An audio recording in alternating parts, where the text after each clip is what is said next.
더 이상 설명하지 마세요. 강박적인 자기 해명을 멈추는 순간 시작되는 일들. 대부분의 사람들은 잘 알아차리지 못하지만 현대의 인간관계 속에는 보이지 않는 힘 하나가 아주 은밀하게 작동하고 있습니다. 바로 끊임없이 나를 설명하고 싶어지는 충동입니다. 겉으로 보면 무해해 보이고 심지어 배려처럼 느껴지기도 해요. 내 감정, 내 선택, 갑작스러운 기분 변화에 대해서 상대가 혹시라도 오해하지 않을까 싶어서 미리 설명해 주는 것처럼 보이니까요. 하지만 이 끝없는 자기 해명의 뒤에는 훨씬 더 깊고 오래된 상처가 숨어 있습니다. 치유되지 않은 심리적 상흔, 그리고 나라는 존재는 누군가가 허락해줘야만 괜찮다라는 아주 위험한 믿음이 있습니다. 일부 왜 우리는 그렇게까지 설명하려 할까? 분석 심리학자 칼 구스타프 융은 반복되는 행동 패턴을 자기 자신과의 단절이 드러나는 신호로 보았습니다. 끊임없이 내가 누구인지, 무엇을 느끼는지, 왜 그렇게 행동하는지. 상대에게 설득하려는 사람은 사실 이미 자기 자신과의 관계에서 멀어져 있는 상태라는 거죠. 설명을 멈추지 못하는 사람들 안에는 대부분 이런 문장이 숨어 있습니다. 나는 그냥 이렇게 존재해도 괜찮다가 아니라 나는 설명을 잘해야만 괜찮은 사람이 된다. 이 패턴은 대부분 감정이 자주 무시되고 부정되던 환경에서 시작됩니다. 그 정도 가지고 왜 그래? 너 지금 과장하는 거야? 그렇게 느낄 이유가 없잖아. 이런 말을 반복해서 들으면 내면은 아주 잔인한 메시지를 흡수합니다. 내가 느끼는 건 타인이 인정해줘야만 가치가 있다. 그 순간 보이지 않는 감옥이 하나 만들어집니다. 타인이 이해해주지 않으면 내 감정도, 내 기억도, 내 선택도 스스로 확신할 수 없게 되는 거예요. 그래서 성인이 되어서도 계속 설명합니다. 비난받을까봐, 외면당할까봐, 버려질까봐 두려워서. 상대가 이유를 이해해준다면 나는 미움받지 않을 거야. 멀어지지 않을 거야. 버려지지 않을 거야. 끝없는 설명은 소속감과 정서적 안전을 확보하려는 절박한 몸부림입니다. 하지만 그 대가는 너무 큽니다. 바로 심리적 자율성을 잃어버린다는 것. 이부 내적 권위를 잃어버린 사람들. 우리가 외부의 인정에만 기대기 시작하는 순간 내 안에서 나를 지켜주던 권위는 점점 사라집니다. 이제 사람들은 진심에서가 아니라 오해받지 않기 위해 행동하게 됩니다. 내 느낌을 있는 그대로 경험하지 못하고 먼저 합리화하고 포장합니다. 그렇게 살다 보면 우리는 어느 순간 이런 삶을 살게 됩니다. 나를 위해 사는 게 아니라 관객을 위한 연극 속에서 사는 삶. 그 무대에서는 주인공보다 관객이 더 큰 힘을 가집니다. 칼 융은 이것을 개성화의 길을 막는 가장 치명적인 장애물로 보았습니다. 그리고 진실은 아주 간단하면서도 냉혹합니다. 설명이 계속되는 한 내적 자유는 없습니다. 왜냐하면 끊임없는 해명은 생각보다 훨씬 세련된 형태의 복종이기 때문입니다. 우리는 설명할 때마다 무의식에서 이렇게 속삭입니다. 나는 네가 허락해줄 때만 존재할 수 있어. 3부 어린 시절에 새겨진 문장 하나. 이 상처는 대부분 어린 시절 만들어집니다. 슬픔을 표현하면 너는 유난 떠는 애가 되고, 분노를 드러내면 버릇없는 애가 되고, 두려움을 이야기하면 겁 많고 약한 애가 됩니다. 그때 아이는 이렇게 결론 내립니다. 내가 느끼는 건 잘못됐어. 나는 타인의 반응을 보고서야 안전할 수 있어. 그래서 아이는 살아남기 위한 방어 기제를 발달시킵니다. 설명을 잘하면 덜 혼난다. 설명을 잘하면 무시당하지 않는다. 설명을 잘하면 조롱당하지 않는다. 그렇게 설명은 하나의 생존 기술이 됩니다. 그런데 문제는 그 기술이 어른이 되어서도 자동으로 작동한다는 거예요. 그래서 우리는 어른이 되어서도 내 감정, 내 결정, 내 행동 하나하나를 끝없이 정당화하며 살아가게 됩니다. 지금 내가 이렇게 느끼는 이유는 내가 이렇게 말한 건 이런 맥락이 있었기 때문이고, 오해하지 말아야 하는 게. 그런데 그 설명의 뿌리는 대부분 이 한 문장입니다. 나는 나 혼자서는 유효하지 않다. 사부 자존감을 외주화하는 삶. 자존감이 안에서 세워지지 않으면 우리는 타인의 눈빛에서 자존감을 조각조각 모으기 시작합니다.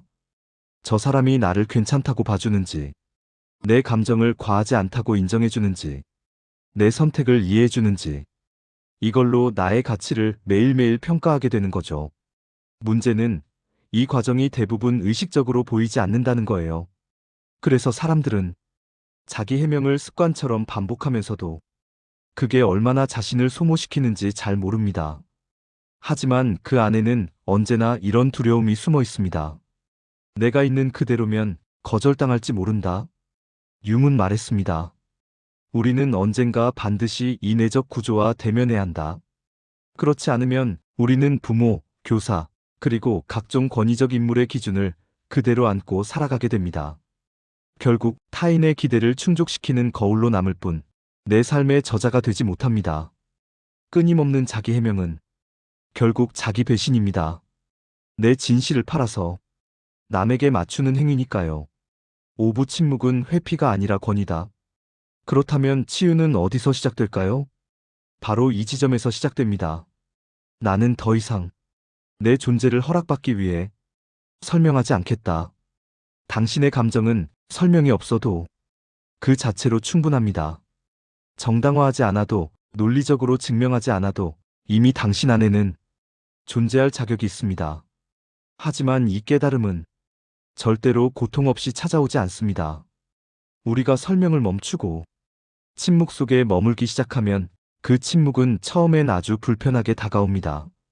왜냐하면 그 침묵은 내 안에 확고한 권위가 부재할 때 생겨나는 텅 빈 공허를 그대로 드러내기 때문입니다.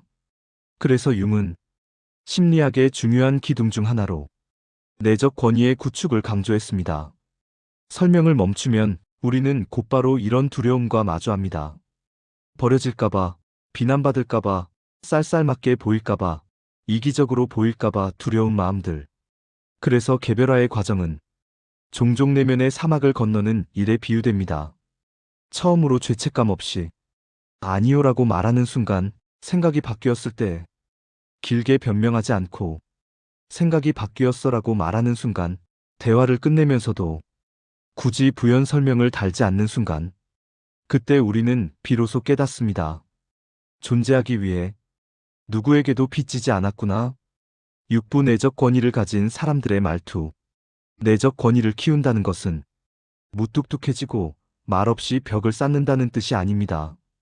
오히려 더 이상 이해를 구걸하지 않는다는 뜻에 가깝습니다. 진실을 호소가 아니라 선물로 내어놓을 수 있게 되는 것. 소통이 공연이 아니라 진정한 표현이 되는 것. 이건 아주 작은 제스처에서 드러납니다. 도발적인 말 앞에서 굳이 해명하지 않고 침묵으로 넘기는 힘. 이건 나와 맞지 않습니다. 라고 말하고 끝에 길게 이유를 붙이지 않을 수 있는 자유. 항상 자신을 정당화해야 하는 감정의 게임에서 조용히 빠져나오는 결단. 그리고 무엇보다 이해받지 못하는 불편함을 견디면서도 온전하게 남아있을 수 있는 힘. 융은 이런 전환을 심리적 여정에서 가장 중요한 순간이라고 보았습니다. 바로 자존감을 외주주는 습관을 멈추고 내면에서 울려나오는 힘으로 나를 인정하기 시작하는 순간이니까요.